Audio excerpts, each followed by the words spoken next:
Hello అండి, welcome to తుల creations. First time మన ఛానల్ చూస్తుంటే సబ్స్క్రైబ్ చేసుకోవడం మర్చిపోవద్దు. అలాగే వీడియోను ఒక లైక్ చేసి మీ సపోర్ట్ని తెలియజేయడం మర్చిపోవద్దు. వీడియోలోకి వెళ్ళినట్లయితే, దుగ్గిరాల ఇంట్లో అపర్ణ సుభాష్ల పెళ్లి రోజు వేడుకలు జరుగుతూ ఉంటాయి కదా.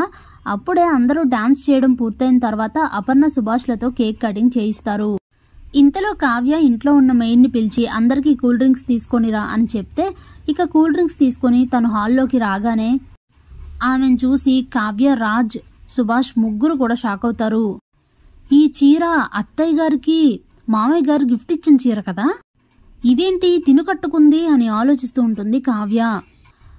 రుద్రానికి అపర్ణ ఆమెకి ఆ శారీ ఇవ్వడం తెలుసు కాబట్టి అప్పుడే రుద్రాని ఏదో ఇది నాకు ఉపయోగపడే సందర్భంలాగా ఉందే, దీన్ని వాడుకుందాం అని అనుకుంటూ ఆ మేడ్తో, ఏంటి నువ్వు ఇంత కాస్ట్లీ చీర కట్టావు, ఇది 10,000కు తక్కువ ఉండదు, ఇంత కాస్ట్లీ చీర నీకెక్కడిది అని అడిగితే, ఈరోజు అపర్ణ అమ్మగారి పెళ్లి రోజని తనే ఈ చీర పెట్టి డబ్బులు కూడా ఇచ్చారమ్మా అని చెప్తుంది. ఆ మాట వినగానే మైండ్ బ్లాక్ అయిపోతుంది కావ్య, రాజ్, సుభాష్ ముగ్గురికి.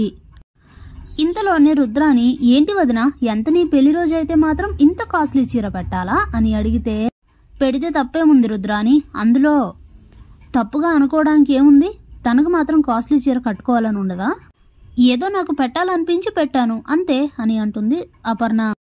అప్పుడే రుద్రాని, అది కాదు వదిన అని అంటుంటే అప్పుడే ఇంద్రాదేవి, ఏ రుద్రాని, ఇక నువ్వు ఆపుతావా, చేసిన మంచి పనిలో కూడా తప్పులు వెతుక్కునే రకం నువ్వు, ఇక చాలే నువ్వు మాట్లాడింది ఆపు అని చెప్పి అందరూ కూడా లోపలికి వెళ్ళిపోతారు.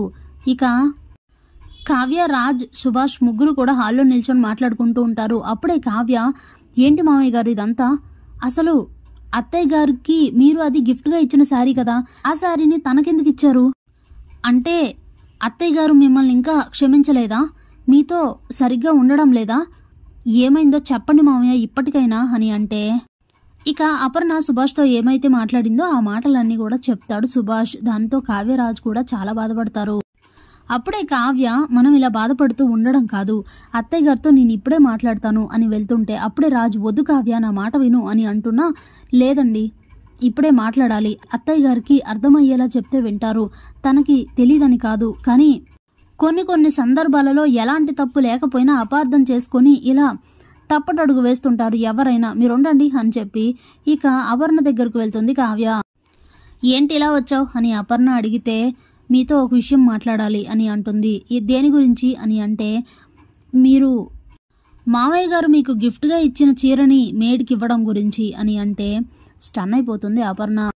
అందులో మాట్లాడడానికి ఏముంది, నాకు ఇవ్వాలనిపించి ఇచ్చేశాను అని అంటే, దానికి వేరే కారణం ఉందత్తయ్య, నిజం చెప్పండి, మీరు ఇంకా మావయ్య గారిని క్షమించలేదు కదా అని అంటే, క్షమించడానికి ఆయన చేసింది పొరపాటు కాదు, పెద్ద తప్పు, కడుపును పుట్టిన కొడుకో కూతురో తప్పు చేస్తేనే క్షమించలేని ఆడవాళ్ళు భర్త మోసం చేస్తే తట్టుకోగలరా, తనని క్షమించడం అనేది ఎప్పటికీ జరగదు అని అపర్ణ అంటే, అత్తయ్య ఒక మాట చెప్పనా, మీరు ఈ శిక్ష మామయ్య గారికి వేశారని అనుకుంటున్నారు, కానీ తనతో పాటు మీరు కూడా శిక్ష అనుభవిస్తున్నారు, తనని శిక్షిస్తూ ఈ బాధను మీరు జీవితాంతం మొయ్యాల్సి ఉంటుంది, దయచేసి ఒకసారి ఆలోచించుకోండి అత్తయ్య అని చెప్పి ఇక అక్కడి నుంచి వెళ్ళిపోతుంది కావ్య. అప్పుడే అపర్ణ, క్షమించడమా, ఆయనని క్షమించడం ఇక ఈ జన్మలో జరగని పని అని అనుకుంటూ చాలా కోపంగా మండిపడిపోతూ ఉంటుంది. Thanks for watching.